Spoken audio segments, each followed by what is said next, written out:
Meron po akong sharing kanina, no? Who you become in the process is more important than what you achieve in the process. So, halimbawa, in the process na nagkaroon ka na ng bahay, nagkaroon ka na ng mga investments, savings, sakyan, pera, no? Nakakapag-travel ka, those are achievements, no? And it's okay, no? Okay yung mga achievements na yon, okay yung mga na-receive mo na yon. But mas importante yung who you become in the process. Bakit? Ano ba yung who you become in the process? Pwedeng sinuwerte ka, kagaya ng mga lotto winners, pwedeng nanalo ka nga sa lotto, or pwedeng binigyan ka ng inheritance, no? Pero kapag nawala yun, dahil hindi mo naman talaga pinagdaanan yung proseso, hindi mo maibabalik yun. Halimbawa, pinamanahan ka ng, let's say, 30 million. Hindi naman ikaw yung person that can handle the 30 million. So, most probably, mauubos yun in the future. Pwedeng mailagay mo sa maling investment, pwedeng may squander mo, and then eventually, masusunog, mawawala na. Hindi mo na kayang ibalik yun. Kasi nga, hindi mo naman talaga kinreate yun. So, what I mean is, who you become in the process. Halimbawa, ikaw ay ahente, no? Ahente, bago kang ahente, wala ka pang kaalaman, wala ka pang experience, wala ka pang skills, wala ka pang tamang mindset, no? Wala ka pang right strategies. Yun yung pinaghihirapan mo, no? Na nagte-take action ka for you to become better every single day. That you become better every single day, no? Yun yung proseso na pinagdadaanan mo. At syempre, dahil pinagdaanan mo yon, magiging bagong tao ka eventually, no? When I mean bagong tao, mas iba na yung pananalita mo, mas iba na yung decision making mo, mas iba na yung relationship aspect of your life, no? Nag-grow ka eventually, no? Kaya nga papansinin mo, no? I remember sharing like si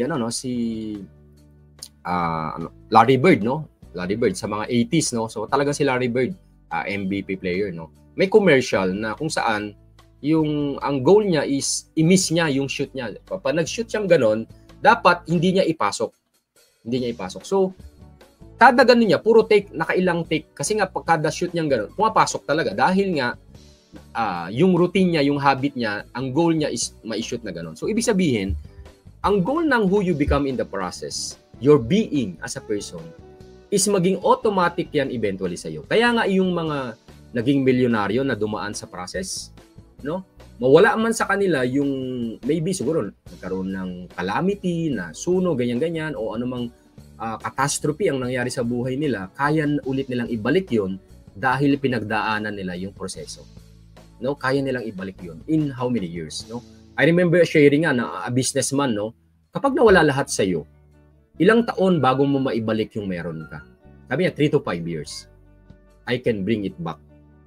Dapat ganon yung ating aim, na kapag nawala sa iyo yun, kaya mo siyang ibalik dahil alam mo kung ano yung proseso. Pero ilan ba sa atin ang nasa journey ng financial prosperity, ang willing mag-undergo ng process? Ilan sa atin? Ako, base experience ko, sa 10, alam mo, sa 10 na gustong mag-ahente, 1-2 dyan ang magkukontinue.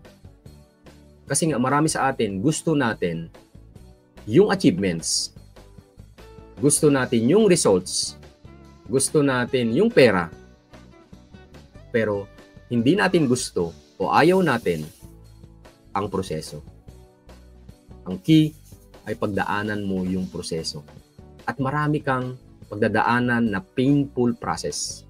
Just like sports, no, yung mga athletes, hindi po pwede na gusto mong maging MVP as a basketball player na ayaw mo namang mag-undergo ng training at practice. Na ayaw mo namang gawin yung daily routine na kailangan mong gawin para ikaw ay maging better, para ikaw ay maging most valuable. Don't be part of majority na ayaw na mag-undergo ng process. Be part of minority. Kasi yung buhay na pinapangarap mo, darating yung panahon, yun na mismo ang buhay mo.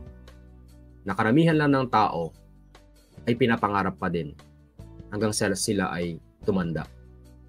Kaya gawin mo ang best mo na pagdaanan ng proseso at maging best version ng sarili mo every single day at may matutunan ka. At tiyak, darating yung panahon na ikaw ay magtatagumpay. Anumang larangan na nariyan ka right now. So, yan lamang po ang ating sharing. Maraming salamat at God bless. Bye-bye. Have a happy weekend po. God bless po.